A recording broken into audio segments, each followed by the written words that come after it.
Assalamualaikum warahmatullahi wabarakatuh. Alhamdulillah rabbil alamin. Alhamdulillahilladzi arsala rasulahu bil huda wa dinil haqq liyudhhirahu 'alad dini kullih wa kafaa billahi shahida. Ashhadu an la ilaha illallah wahdahu la syarika lah wa ashhadu anna Muhammadan abduhu wa rasuluh la nabiyya ba'dah. Qala Allah tabaraka wa ta'ala fil Qur'anil aziz. A'udzu billahi minasy syaithanir rajim. Bismillahirrahmanirrahim. Alif lam mim. Dzalikal kitabu la raiba fihi hudan lil muttaqin. الذين يؤمنون بالغيب ويقيمون الصلاة ومما رزقناهم ينفقون. Shadaqallahul azim. Saudara-saudara, Bapak Ibu sekalian yang saya hormati, alhamdulillah kita panjatkan pujian dan syukur kita kehadirat Allah Subhanahu wa taala. Pada petang ini kita bisa bersama-sama untuk thalabul ilm. Setelah menunaikan sholat maghrib berjamaah, kita masih menyempatkan waktu dalam rangka untuk mentadabbur ayat-ayat Allah. Mudah-mudahan kebersamaan kita semua mendapat rahmat dari Allah Subhanahu wa taala. Bapak Ibu yang saya hormati, berbicara mengenai Al-Quranul Karim, sebagaimana tema yang sudah kita ketahui pada petang ini, kita akan bicara mengenai kitab Al-Quran sebagai kitab yang benar-benar penting untuk kita telusuri aspek historisnya.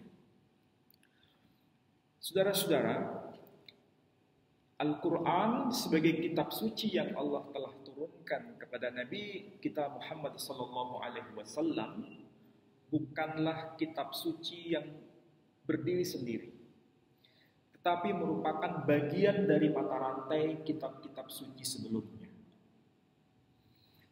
Itulah sebabnya Nabi kita Muhammad SAW disapa di dalam Quran dengan gelar istimewa. Beliau disapa di dalam Quran dengan sebutan Khataman Nabiyyin, artinya penutup para nabi. Mengapa disebut sebagai penutup para nabi? Karena menyudahi semua mata rantai kenabian yang telah Allah diutus pada masa sebelumnya. Sehingga tidak salah kalau kita membaca ayat-ayat Al-Quran ini, kita akan menemukan nama-nama kitab suci lain. Kita menemukan sekitar ada 3 nama yang termaktub dalam Quran. Pertama ada kitab Taurat, diturunkan kepada Nabi Musa alaihissalam. Kedua ada kitab Zabur, yang diturunkan kepada Nabi Dawud alaihissalam. Ketiga, diturunkan kepada Nabi Isa alaihissalam berupa kitab yang disebut Injil. Dan yang keempat, disebut juga nama Al-Quran. Dan itu diturunkan kepada Nabi kita Muhammad SAW. Jadi ini merupakan sebuah informasi dasar bagaimana kita memahami Al-Quran bagian dari mata rantai risalah kenabian sebelumnya, dan sebagai penyempurna dari risalah sebelumnya. Kalau kita sudah paham dasar seperti ini, baru kita kemudian masuk pada tahapan kedua, yakni bagaimana cara Allah Subhanahu wa taala menjaga kitab yang paling sempurna ini. Bagaimana cara Allah Subhanahu wa taala melindungi kitab yang paling akhir ini. Banyak ayat yang dapat kita baca di dalam Quran. Dan tentu saja ini penting juga untuk direnungkan oleh kita. Ada semacam penjagaan dan merupakan jaminan dari Allah Subhanahu wa taala.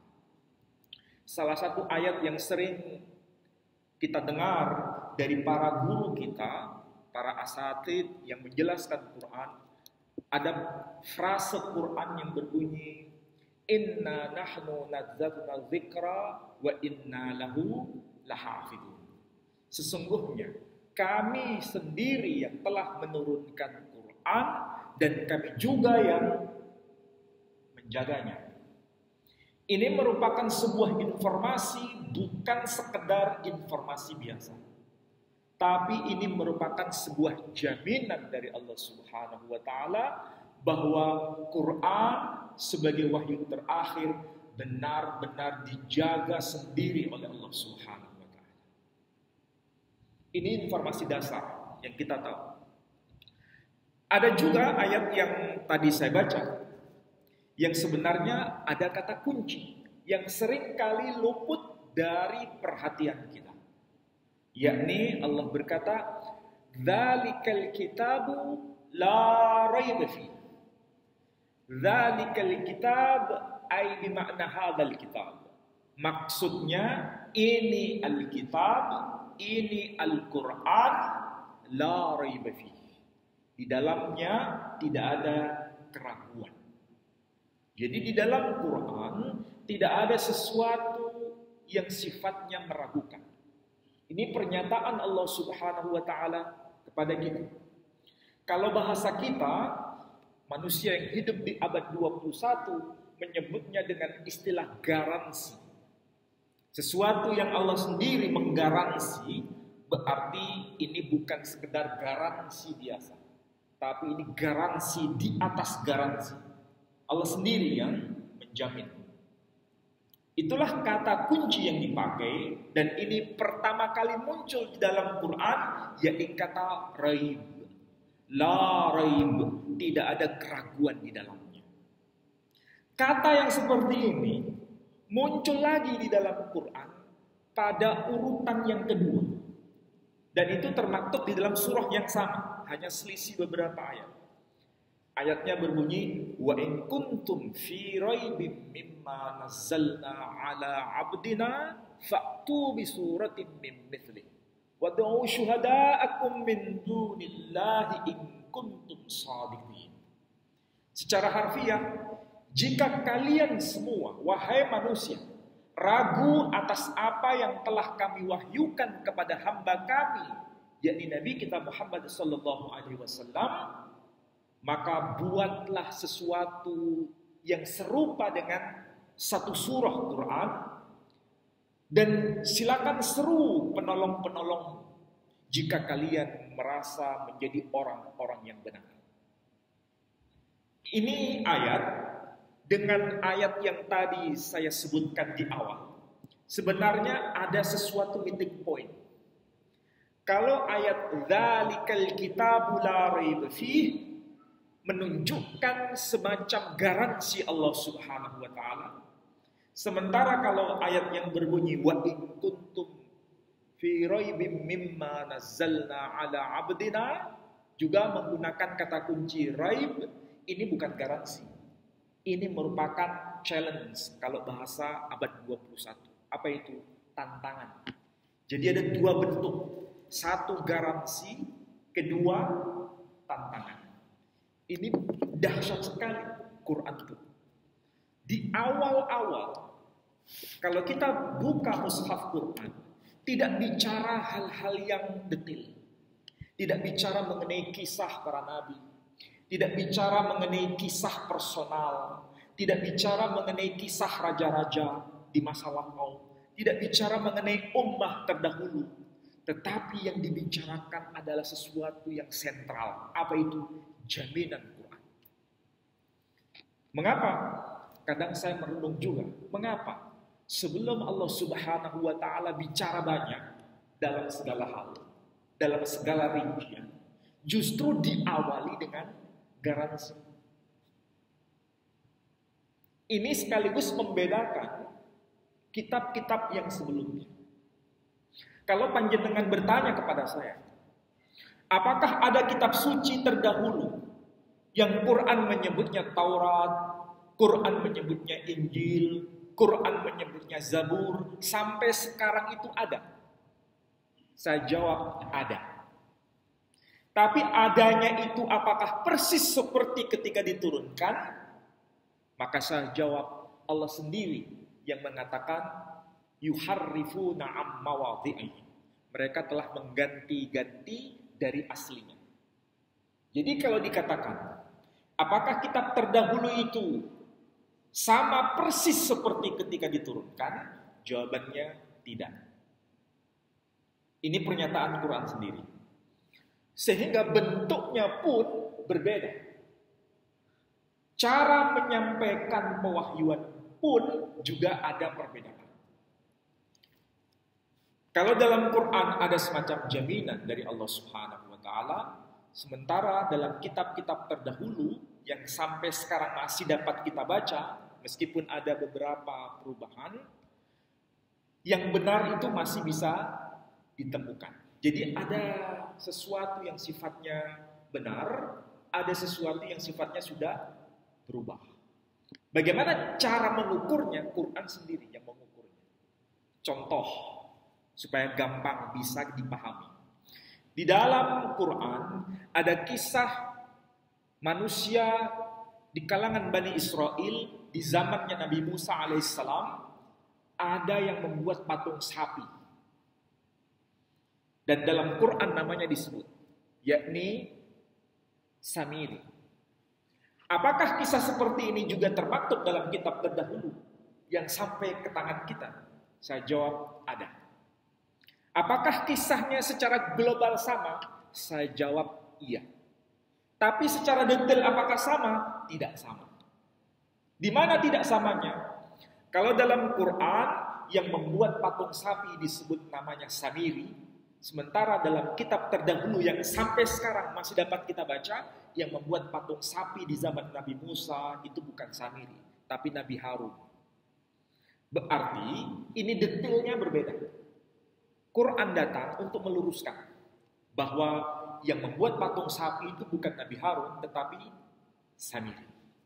Itu cara kita mencari meeting point dan sekaligus ingin tahu karakteristik perbedaannya. Kita tidak bermaksud untuk membenci agama lain, tidak. Tetapi kita mencoba untuk bernalar bagaimana risalah sebelumnya itu sampai datangnya Nabi kita Muhammad Sallallahu Alaihi Wasallam berupa Quran sebagai musaddiq. Kalau benar dikatakan benar, kalau keliru diluruskan. Itu fungsinya Quran. Nah, kita kembali pada pembahasan mengenai Quran yang sekarang ini lagi semarak dijadikan bahan studi di Eropa. Quran sekarang ini bukan sekedar dibaca oleh kaum muslimin. Tapi Quran itu sebagai sebuah objek sudah menjadi bahan penelitian para ahli. Baik itu muslim maupun non-muslim. Maksudnya apa menjadi objek penelitian? Dianggap Quran itu semacam teks yang tidak jauh beda dengan teks-teks yang lain. Karena ditulis, ada bentuk tulisannya dan bisa dibaca, dan bagian dari tradisi kearaban, maka bisa diteliti. Gaya bahasanya seperti apa? Kenapa bahasanya muncul kata seperti ini dan bukan kata yang lain? Itu menjadi objek riset, penelitian.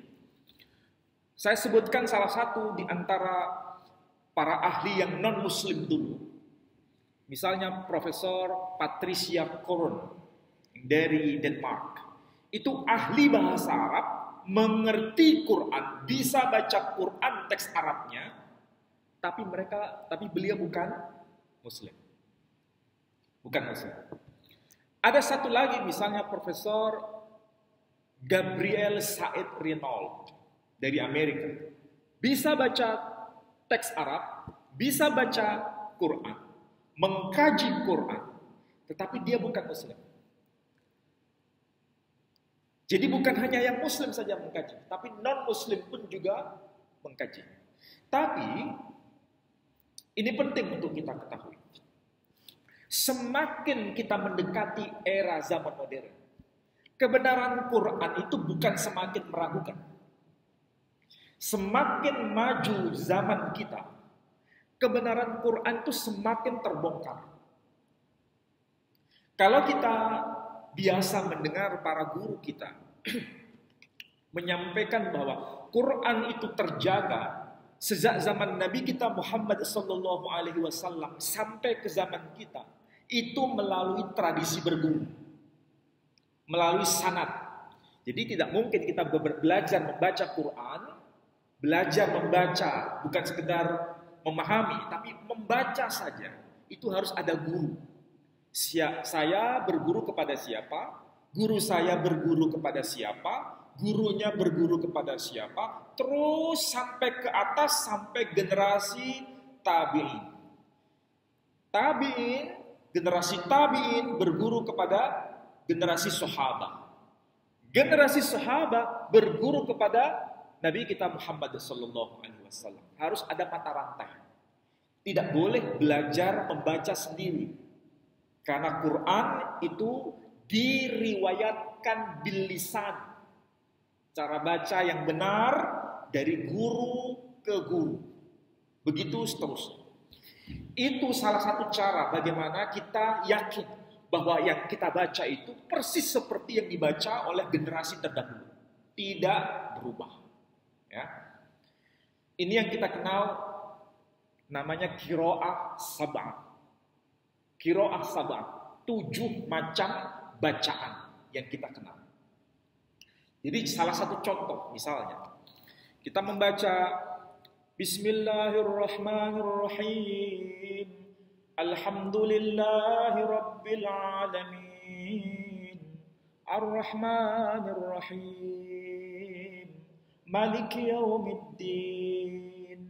Dibaca pendek. Ini biriwayah Warsh.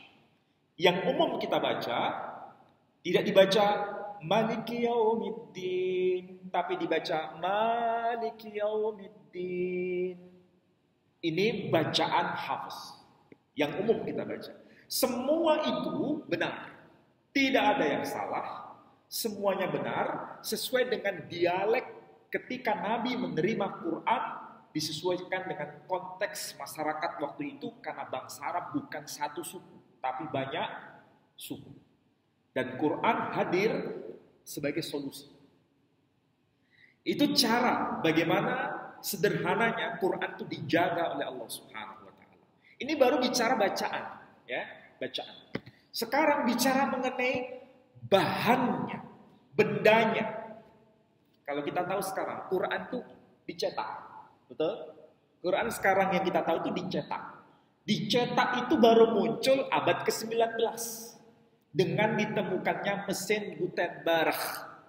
Makanya Quran dicetak sekian eksemplar, bentuk tulisan sama, harokatnya sama persis seperti mesin fotokopi, ya, karena dicetak. Bayangkan sebelum ditemukannya mesin Gutenberg, berarti Quran bukan dicetak tapi disalin. Kalau disalin itu menggunakan tangan. Kalau menggunakan tangan berarti kalau disalin satu hasilnya cuma satu mushaf. Itu butuh berapa waktu? Sangat butuh banyak waktu. Penyalinan Quran itu berlama-lama dan dilakukan banyak generasi. Sehingga Quran yang ditulis tangan, kita pasti bertanya, apakah Quran berupa tulisan-tulisan tangan? Generasi terdahulu itu sampai sekarang masih dapat kita baca? Jawabannya iya. Kita ini sekarang hidup pada abad 21. Quran itu diturunkan kepada Nabi kita Muhammad sallallahu alaihi wasallam abad ke-7 Masehi. Nabi dilahirkan tahun 571 Masehi. Menerima wahyu pertama Iqra bismi rabbikal ladzi khalaq itu pada tahun 611. Berarti 571 ditambah 40 sama dengan 611. Itu awal Nabi menerima wahyu. Selesai menerima wahyu, Nabi wafat tahun 632 Masehi. Berarti itu masuk kategori abad ke-7 Masehi. Nah sekarang, kita ini abad ke-21. Apakah Quran yang ditulis pada abad ke-7 sampai sekarang masih ada atau sudah hilang? Pertanyaan ini penting. Itulah sebabnya para ahli melakukan riset. Pertanyaan sederhananya, kalau Quran itu diturunkan pada abad ke-7 Masehi, apakah barang bukti itu masih ada atau sudah hilang? Dunia semakin luar biasa mendekati masa-masa modern seperti sekarang. Justru itu jawaban bisa ditemukan. Bagaimana sekarang ini yang namanya Quran tulisan tangan yang ditulis pada abad ke-7 bahkan ditulis masa kehidupan Nabi sampai sekarang masih ada. Di mana disimpan? Di Birmingham University. Di mana itu? Di Inggris. Bukan di Swiss, tapi di Inggris. Nama manuskripnya diberi nama Birmingham Manuskrip. Dan itu bisa kita akses sekarang kalau kita bawa HP. Tulisannya seperti apa? Klik saja Birmingham Quranic Manuscript. Nanti akan muncul bentuk tulisannya dan bahannya kayak apa. Kalau sekarang Quran yang kita tahu itu terbuat dari kertas. Dan itu cetakan. Kalau pada zaman Nabi, Quran ditulis di atas pelepah kurma. Ditulis di atas tulang belulang.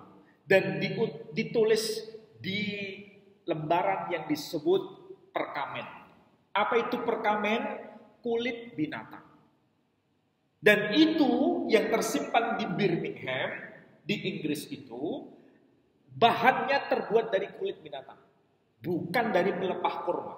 Kita bisa bayangkan ya. Pelepah kurma itu ibaratnya kayak daun janur. Tahu janur? Daun siwalan. Tahu?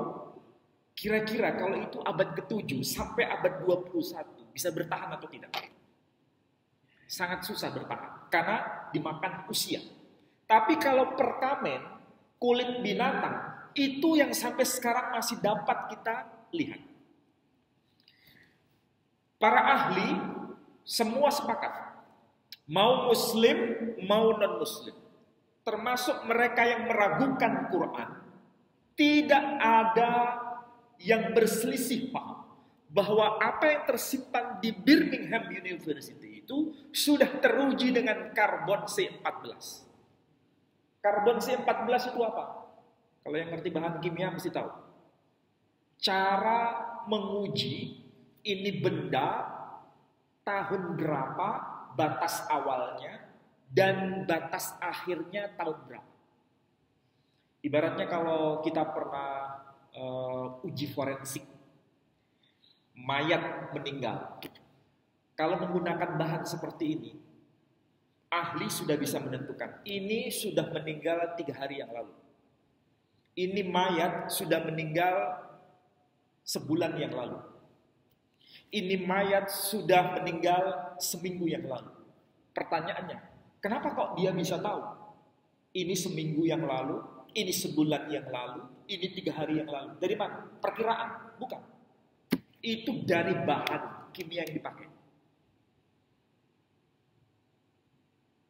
Bukan karena dia keluarganya, bukan. Orang lain. Tapi dia pakar dalam masalah kimia. Tahu?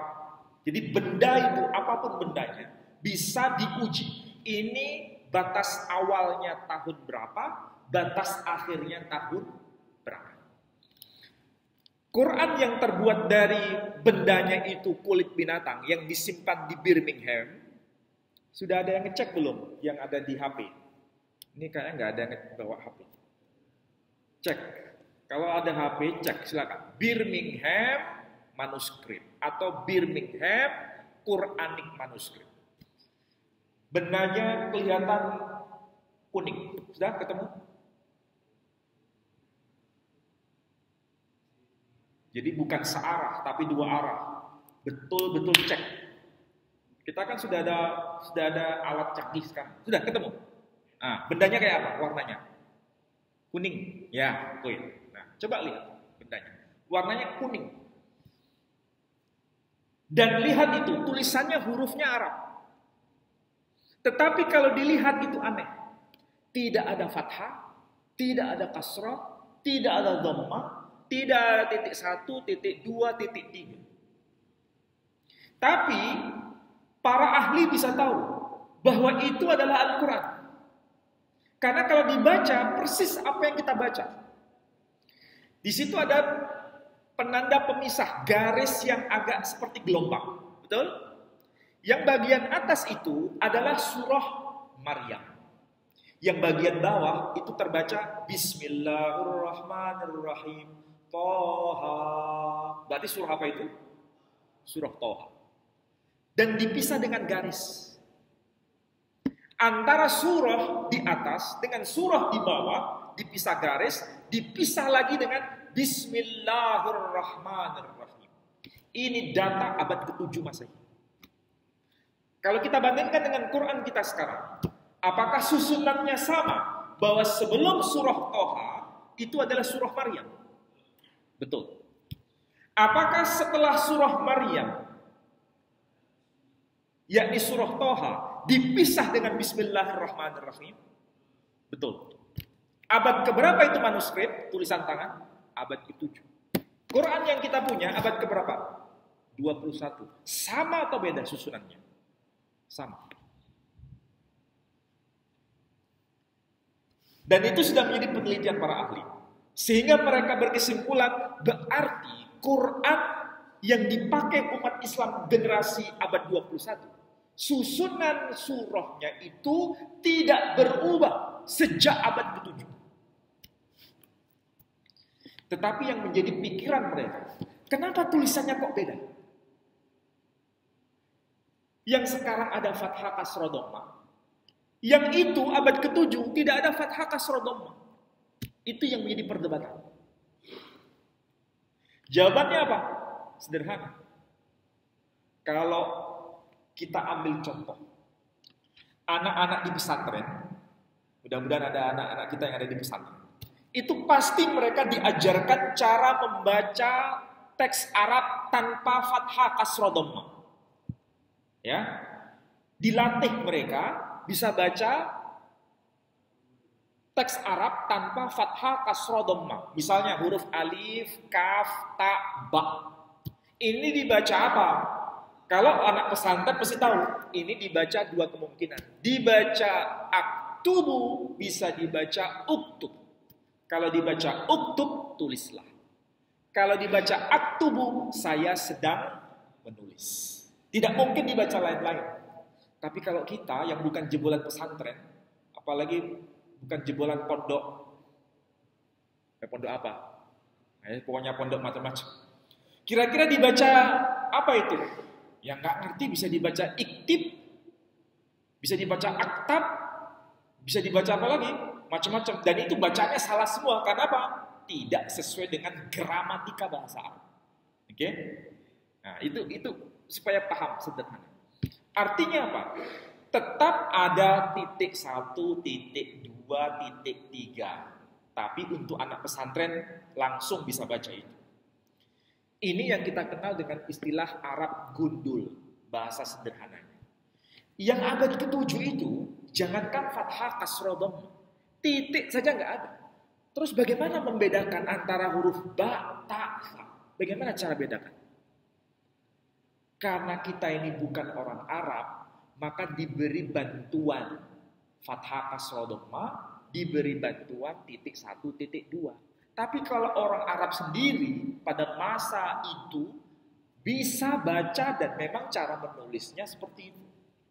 Persis seperti surat-surat Nabi. Surat-surat Nabi itu dikirim kepada Heraklius, dikirim kepada Raja Kisra, di Persia, Heraklius di Bizantium. Tulisan bentuknya kayak yang tadi. Apakah surat Nabi sampai sekarang masih ada? Ada. Di mana disimpan? Di Museum Topkapı Turki. Cuma masalahnya begini. Kita ini kalau umroh biasanya plus Guangzhou. Bukan plus Turki. Kalau seandainya plus Turki bisa tahu misalnya apa itu? Surat-surat Nabi. Bisa belajar, semakin menambah iman kita. Tapi kalau plus Guangzhou dapat apa? Paling banter cuma belanja. Iya kan? Nah, ini cara kita menghargai warisan peradaban Islam itu. Oke, saya nggak akan bicara mengenai itu. Jadi data tulisan surat-surat Nabi sampai sekarang itu masih tersimpan di Museum Topkapı. Tulisannya persis seperti Quran, tidak berubah. Bentuknya, ya, bentuknya.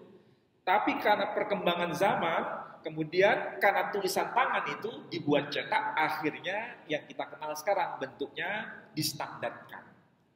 Ya sama seperti dulu kita kalau nulis itu kan ada yang era tahun 70-an atau sebelumnya, itu kalau nulis kan hurufnya miring-miring tuh. Ya kan? Kalau anak-anak sekarang nulisnya ada yang miring enggak? Enggak ada. Artinya apa?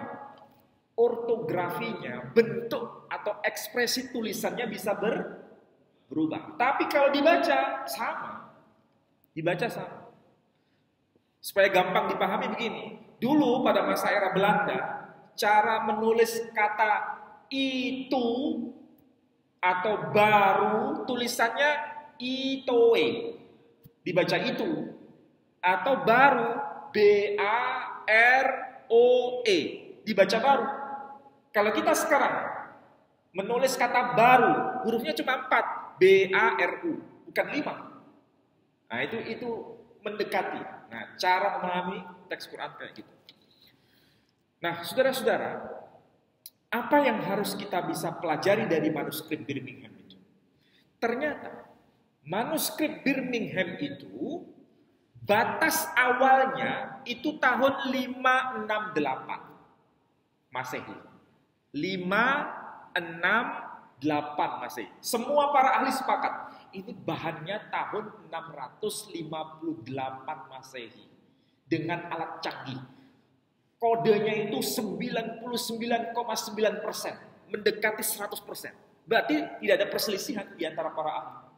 Kalau 99,9% berarti mendekati sempurna. Itu tahunnya terdeteksi tahun 568 Masehi. Nah, pertanyaannya, itu berupa Quran? Iya, disimpan di Birmingham University. Persoalannya, Nabi kita Muhammad SAW lahir tahun berapa? 571 Masehi. Itu yang jadi perdebatan. Nabinya lahir tahun 571 Masehi. Manuskrip Quran yang ditemukan batas awalnya 568 Masehi. Berarti lebih dulu mana antara nabinya dengan Qurannya? Lebih dulu Qurannya. Itu yang menjadi perdebatan. Kesimpulannya dua kemungkinan. Ini bukan Quran tapi mirip Quran. Atau ini memang Quran dan nabinya ini lahir bukan tahun 571. Ternyata masalah ini sudah terjawab. Kalau ini bukan Quran, berarti sesuatu yang mirip dengan Quran. Kalau sesuatu yang mirip dengan Quran dan itu bukan Quran, itu kan kalau dibaca ada surah Toha, ada Bismillahirrahmanirrahim, ya kan? Kalau itu dianggap bukan Quran, lalu kitab apa? Apakah kitab terdahulu? Sekarang dikonfirmasi. Apakah kitab terdahulu berupa Taurat, Zabur, Injil, atau kitab-kitab agama lain? Ada yang persis seperti itu? Tidak ada. Tidak ada. Tapi kenapa ini sudah eksis sebelum nabinya dilahirkan? Ternyata jawabannya sederhana. Kalau itu tahun 568 Masehi, itu bahannya bahannya, ya, bahannya. Kalau bahannya berarti wajar, yang namanya bahan itu belum ada tulisan. Sehingga nanti terkonfirmasi batas akhirnya tahun berapa. Kalau batas awal 568. Batas akhirnya 645 Masehi. 645 Masehi. Pertanyaannya, Nabi wafat tahun berapa? 632 Masehi. Berarti manuskrip ini kesimpulannya, tulisannya sudah eksis sebelum Nabi wafat. Jadi kesimpulannya, teks ini ditulis sezaman dengan Nabi Muhammad SAW. Meskipun bahannya, bendanya yang belum ada tulisan itu tahun 568. Sekarang pertanyaan, adakah kitab suci yang ditulis sezaman dengan sang tokoh? Adakah kitab suci yang ditulis sezaman dengan sang tokoh? Nabi Musa itu hidup pada abad ke-13 sebelum Masehi. Wafat tahun 1269. Berarti abad ke-13 sebelum Masehi. Dia menerima kitab Taurat, otomatis seharusnya sezaman dengan masa hidup beliau. Masalahnya, adakah kitab Taurat yang sezaman dengan Nabi Musa? Yang paling tua sekarang, yang tersimpan di Museum Israel, dan para ahli pun sepakat, yang paling tua ditemukan di Qumran, di Gua Qumran, di wilayah Israel. Dan itu paling tua usianya abad ke-3 sebelum Masehi. Padahal Nabi Musa hidup pada abad keberapa? 13 sebelum Masehi. Ada rentang waktu selisih 1000 tahun. Sedangkan Quran ada nggak selisih 100 tahun? Tidak ada. Ada nggak selisih 50 tahun? Tidak ada. Ada nggak selisih 20 tahun? Tidak ada. Sezaman dengan hidupnya Nabi. Kalau kitab Injil yang sekarang, paling tua abad keberapa? Semua ahli sepakat, paling tua itu abad kedua. Tepatnya dengan karbon C14, dengan bahan yang sama, diuji, usianya 150 tahun. Dan itu hanya sekedar seukuran kartu ATM. Sementara Quran itu, yang di Birmingham, itu bentuknya folio. Bisa bayangkan ya, folio itu luas, besarnya kayak apa? Ya besar kan? Bahkan ayat-ayatnya urut-urutannya jelas. Sedangkan yang Injil yang ditemukan itu hanya seukuran ATM, hanya potongan-potongan ayat kecil. Itu usianya 150 tahun. Sedangkan nabinya sendiri dilahirkan tahun berapa? 1 Masehi. Berarti ada rentang waktu berapa? 150 tahun. Itu masa yang pendek atau masa yang panjang? Masa yang panjang. Jadi, beginilah cara Allah Subhanahu wa taala menjaga Quran. Bukan hanya bacaannya yang dijaga. Kitab yang tertulis sezaman dengan hidupnya beliau pun sampai sekarang masih terjaga. Tapi yang namanya subhat-subhat itu masih ada dan dilakukan oleh banyak orang di antara para orang untuk meragukan kita. Salah satunya caranya yang begitu tadi. Nabinya lahir tahun 571. Ini Qur'annya tahun 568. Kalau begitu ini bukan Quran. Kenapa? Karena nabinya saja belum datang, belum lahir. Kalau ini bukan Quran, silakan buktikan mana kitab agama lain sebelum Quran yang teksnya bunyinya kayak begitu. Ada nggak? Sampai ila yaumil qiyamah nggak bisa ditemukan. Kecuali memang itu Quran.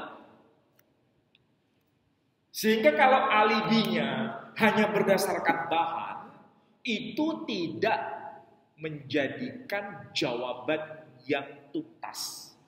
Justru bahan itu sekaligus membuktikan bahannya sudah ada, nabinya belum lahir. Ketika nabinya menerima wahyu, bahan itu dipakai sebagai sarana menulisnya. Saya terlalu cepat enggak menjelaskan?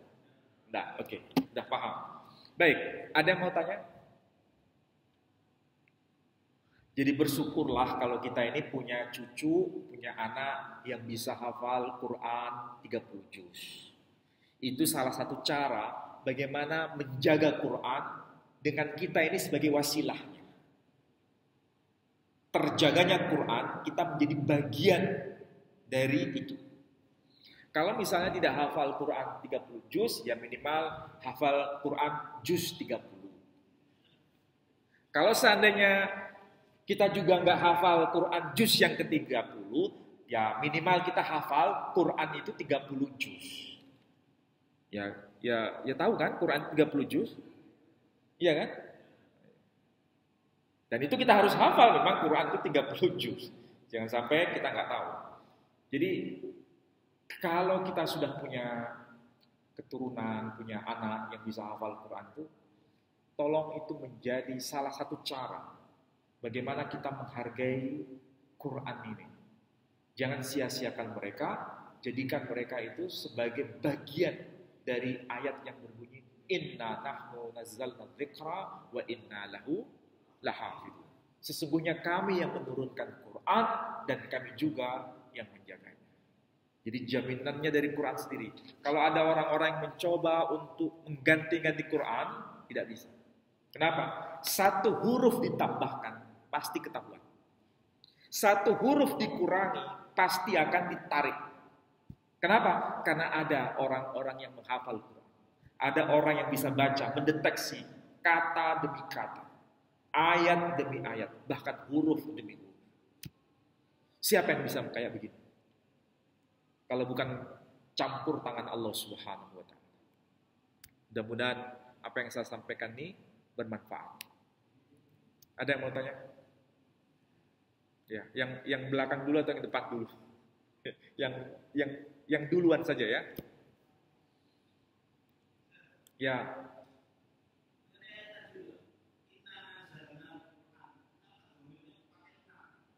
Oh, pakai kami. Ya. Kenapa bukan ana gitu ya? Nah, kenapa? Al-Quran itu diturunkan dalam bahasa Arab. Bahasa Arab itu bagian dari bahasa-bahasa Timur Tengah. Tentu saja agak berbeda dengan bahasa kita. Karena Quran diturunkan dalam bahasa Arab mengikuti cara gramatika bahasa Arab. Contoh, kalau orang ketiga dia dalam bahasa Indonesia itu laki atau perempuan? Bisa laki, bisa perempuan. Tapi kalau bahasa Arab sudah pasti hia dengan huwa. Huwa laki, hia perempuan. Ini kita lanjut atau gimana? Masih lanjut. Ini adzan suara Mbak.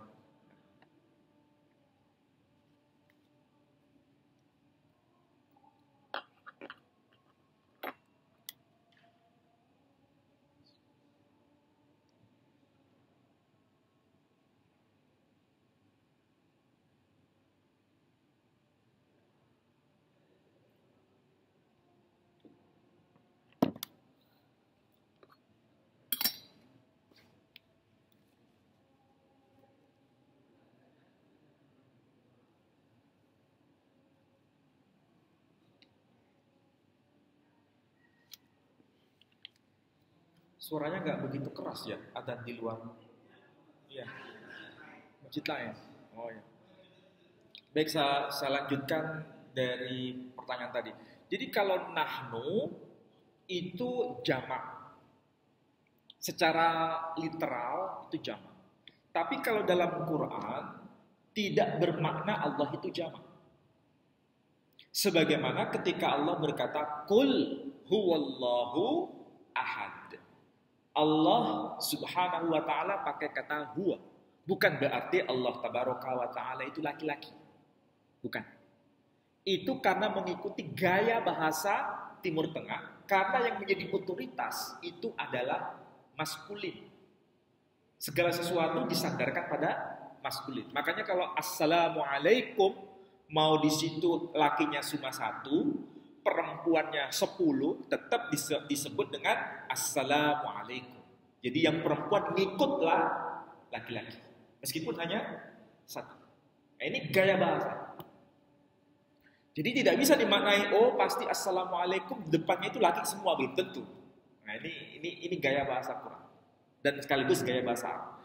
Nah kalau huwa disandarkan pada Allah Subhanahu wa Ta'ala, bukan bermakna Allah itu laki-laki, tapi itu menjadi otoritas sebagai otoritas saja, tidak ada hubungannya dengan jenis kelamin. Bagaimana dengan nahnu dan ana? Kalau di dalam Quran, ketika Allah Subhanahu wa Ta'ala menyatakan dirinya sebagai sembahan satu-satunya, ya, sebagai ilah, sembahan, ilah, Allah selalu berkata, ana. Innani anallah, la ilaha illa ana.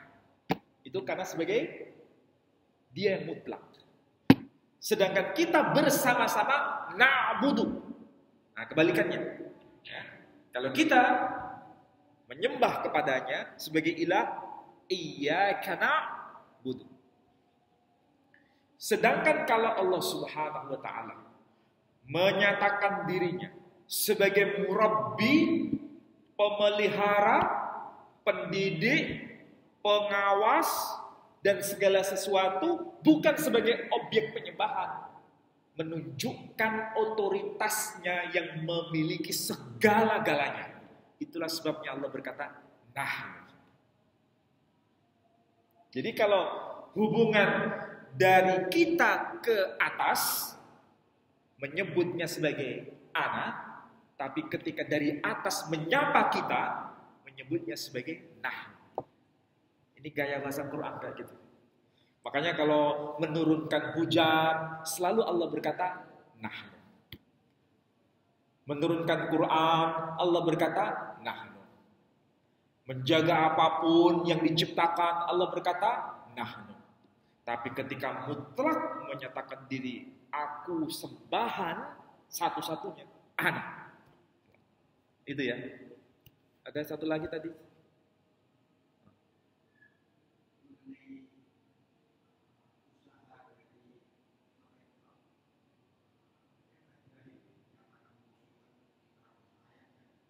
Oh, Saifuddin Ibrahim. Ya, anggap saja itu angin lalu. Orang yang cari masalah. Orang yang sudah kehabisan akal. Itu kan orang murtadin. Muslim, tapi kemudian murtad. Ya, kita tahu sendiri murtadnya itu bukan karena mencari kebenaran, tapi mencari uang. Motifnya, karena masa lalunya dia tidak memiliki apa-apa. Dan itu cerita dari anaknya sendiri yang bernama Saddam Hussein.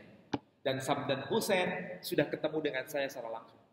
Menceritakan masa kecilnya seperti apa. Begitu beban berat hidup.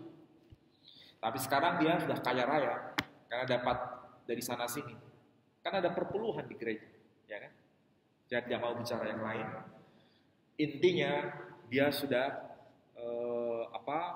mendapatkan kenikmatan duniawi.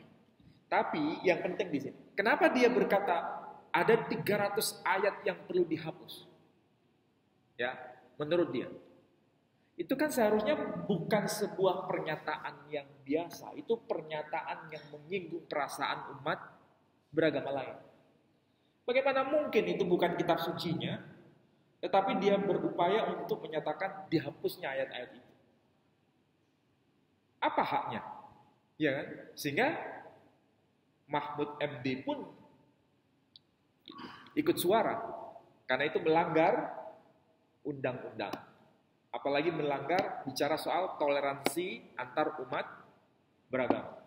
Itu kan menyakiti hati umat Islam. Nah kalau Quran dihapus 300 ayat, berarti Quran itu berubah atau tidak berubah? Nah berubah. Apa haknya dia? Iya kan? Hanya kalau memang dia tidak sepakat dengan penafsiran orang-orang yang menurutnya itu tidak benar, itu kan bicara mengenai ketidaksepakatan mengenai penafsiran. Ada penafsiran yang lain. Karena di dalam kitab semua agama, penafsiran itu tidak tunggal. Penafsiran itu macam-macam. Salah satu penafsiran dia yang selama ini menjadi keberatannya, itu bicara apa itu misalnya, kalau mencuri diapain? Dipotong tangannya. Itu kan teks ayatnya ada. Tetapi apakah dipahami sesederhana itu? Kan tidak. Kalau dia dipahami pokoknya ada yang mencuri dipotong tangan, itu tafsiran dia. Itu bukan satu-satunya tafsiran yang benar. Ada tafsiran-tafsiran yang lain, para ulama sudah menjelaskan. Sayyidina Umar ibn al-Khattab saja lebih tahu Quran.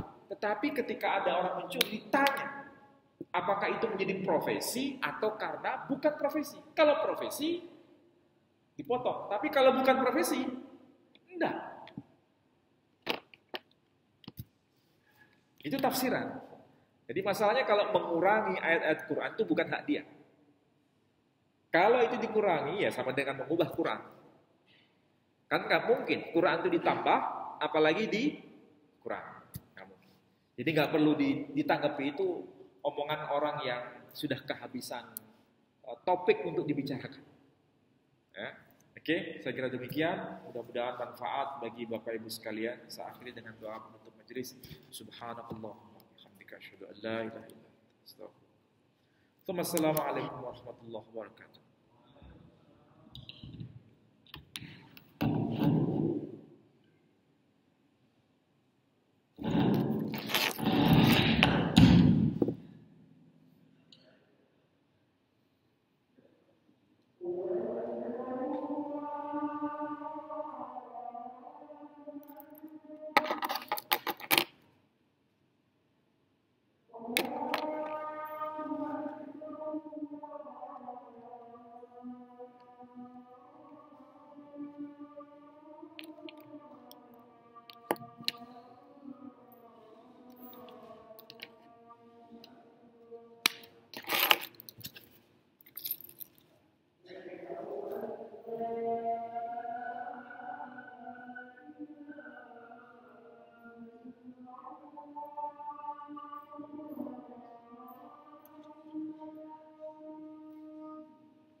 Oh, Pak Sigit.